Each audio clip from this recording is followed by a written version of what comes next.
Hai, balik lagi sama gue Sela di Via Suara. By the way, gimana kabar kalian? Gue harap semoga baik-baik aja dan bahagia ya. Amin. Untuk episode podcast hari ini, gue mau nyeritain sebuah cerita dari Kak Alia Firdaus dengan judul Pertemuan Terindah. Oke, gak usah lama-lama lagi. Just mari kita simak cerita cinta dari gue kali ini. Selamat mendengarkan. Kita bertemu melalui akun sosial media yang sedang booming pada saat itu. Dia menyapaku di pesan obrolan dengan kata-kata yang sering orang lain ucapkan ketika ingin berkenalan dengan lawan jenis. Dia selalu mencariku tiap aku lama membalas pesan yang dia kirim ke aku. Pada akhirnya, dia mengajakku untuk bertukar nomor handphone dengan alasan agar bisa lebih dekat dengan aku. Itu sebuah alasan klasik. Dan tanpa banyak alasan, aku akhirnya menerima ajakan untuk bertukar nomor handphone. Setelah bertukar nomor handphone, aku merasa semakin nyaman dengan kehadirannya di hidupku. Dia semakin sering bertanya, "Lagi apa? Lagi di mana? Sudah makan? Sudah sholat belum?" Dan banyak pertanyaan lagi yang dia lontarkan padaku. Ya, kata-kata wajar yang orang ucapkan ketika masa pendekatan lah. Oh ya, suatu saat aku bertanya ke dia, "Kamu sudah sholat?"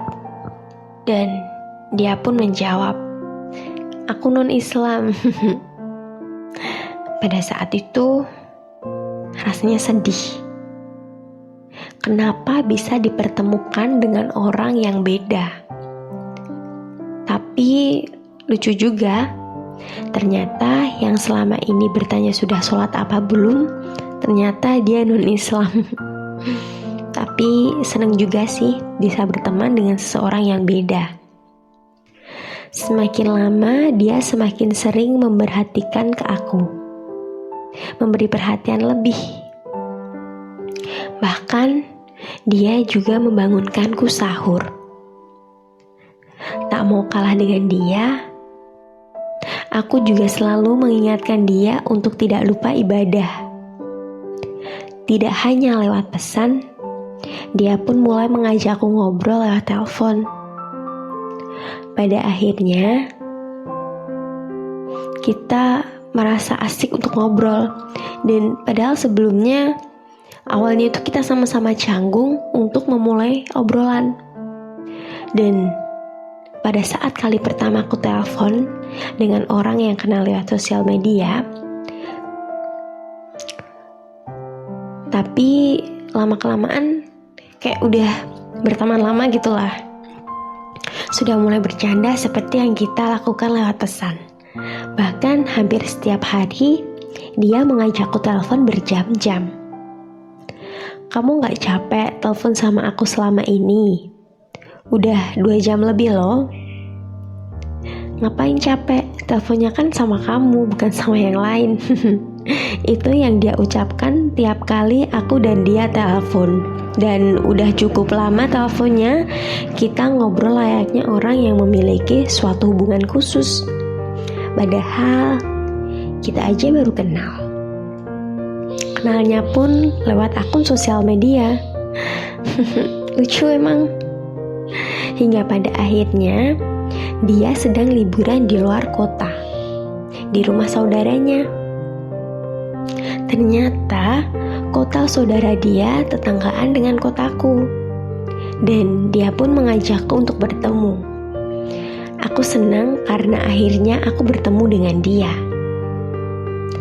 Tapi ternyata pada hari tersebut aku aku ada keperluan dan harus membatalkan acara bertemu dengan dia.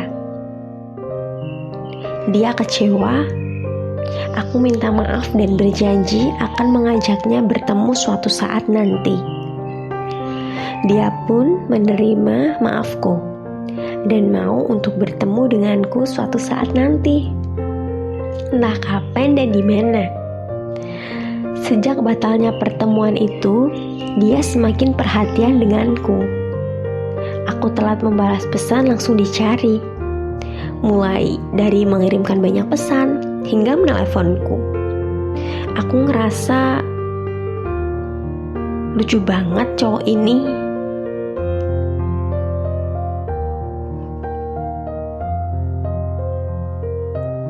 Suatu hari, dia bilang kalau dia sakit dan harus ke rumah sakit pada saat itu juga. Sebagai orang yang sedang dekat dengan dia, meskipun tidak ada hubungan apa-apa, aku merasa khawatir dan selalu menanyakan keadaan dia. Meskipun dia telat membalas pesanku, aku tidak mau mencari-cari dia karena tahu dia sedang sakit. Hingga akhirnya, dia bilang kalau keadaannya sudah membaik. Oke lah, aku sudah mulai tenang. Meskipun masih khawatir, tapi itu hanya sedikit. Lalu, kita ngobrol lagi seperti biasa. Namun, aku ngerasa ada yang berbeda. Dia membalas pesanku tak secepat biasanya. Dan ketika aku mengajak dia ngobrol lewat telepon, dia mau, tapi hanya 15-30 menit. Aku ngerasa khawatir dengan dia. Keadaan itu berjalan selama sekitar sebulan. Sekitar sebulan itu juga aku ngerasa kita semakin jauh. Namun, dia tetap memberiku perhatian meskipun tak sesering dulu. Hingga suatu hari, dia bilang mau pergi bersama keluarganya pastinya. Aku pun tak mencari-cari dia ketika dia lama membalas chat, karena aku paham, dia sedang kumpul dengan keluarganya. Besoknya, dia tidak mengabariku. Pesanku yang tadi malam tidak dibalas. Aku mulai panik dan khawatir. Menelepon dia, mengirim pesan ke dia, dan tak kunjung ada balasan. Aku berpikiran kemana dia. Oh, mungkin dia sibuk dengan keluarganya. Akhirnya, aku memutuskan untuk tidak mencari dia untuk sementara waktu. Keesokan harinya, aku ngecek HP. Lagi-lagi, tak ada balasan dari dia. Makin paniklah aku. Aku coba membuka akun sosial media dia. Betapa kagetnya aku ketika banyak ucapan selamat jalan kepada dia. Saat itu juga, aku mulai meneteskan air mata.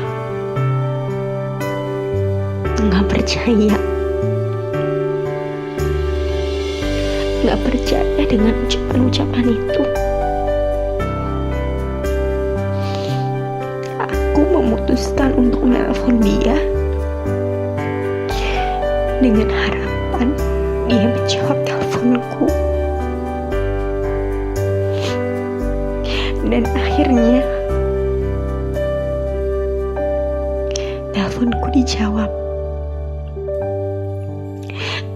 Tapi bukan suara dia yang ku dengar, melainkan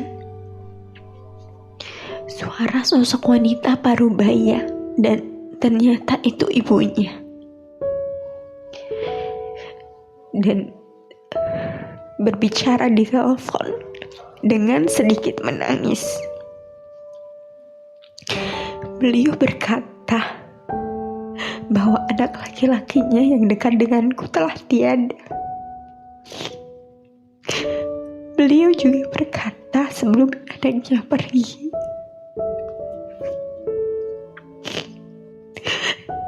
dia menitipkan pesan untukku.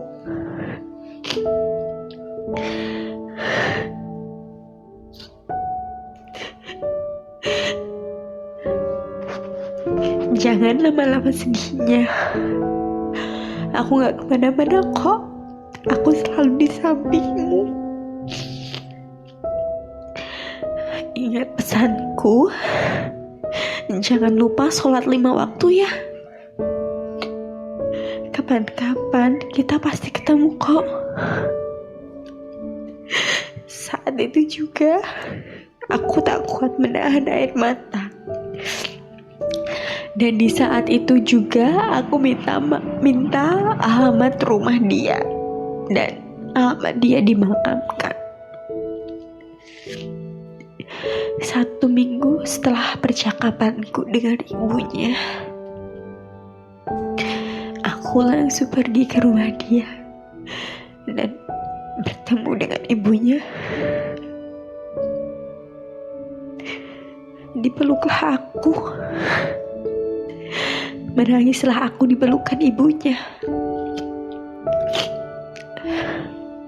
Dengan keadaan seperti itu, aku minta untuk diantarkan ke pemakaman anak laki-lakinya itu. Saat sampai di sana, tangisanku semakin menjadi. Akhirnya aku bertemu dengan dia. Mungkin ini yang dimaksud. Kita pasti ketemu kok. Iya, akhirnya kita ketemu.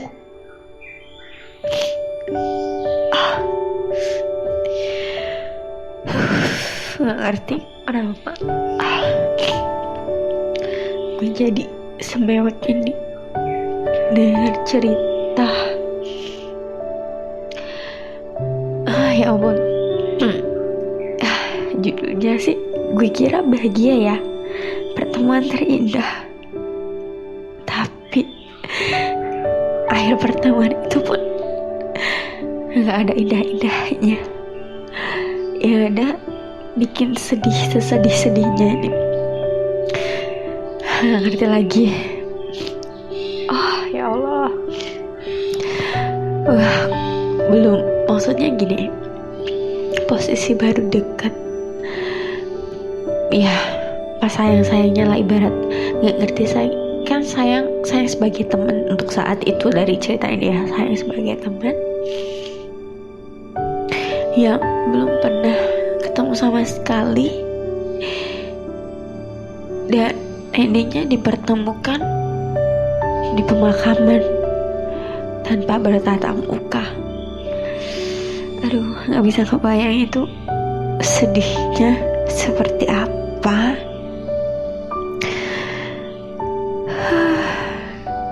Gini lah. Ya mungkin kan ada hikmah di balik pertemuan itu juga kan. Udah ngerasain, ibaratnya udah pernah bahagia walaupun belum pernah bertemu secara live. Ya begitulah cerita cinta kali ini. Udah gak bisa ngomong lagi nih, sedih gitu rasanya. Kalian paham lah pasti. Coba dengerin cerita ini sambil pakai headset, tutup mata tuh bakal kena banget bagi gue. Oke, udah.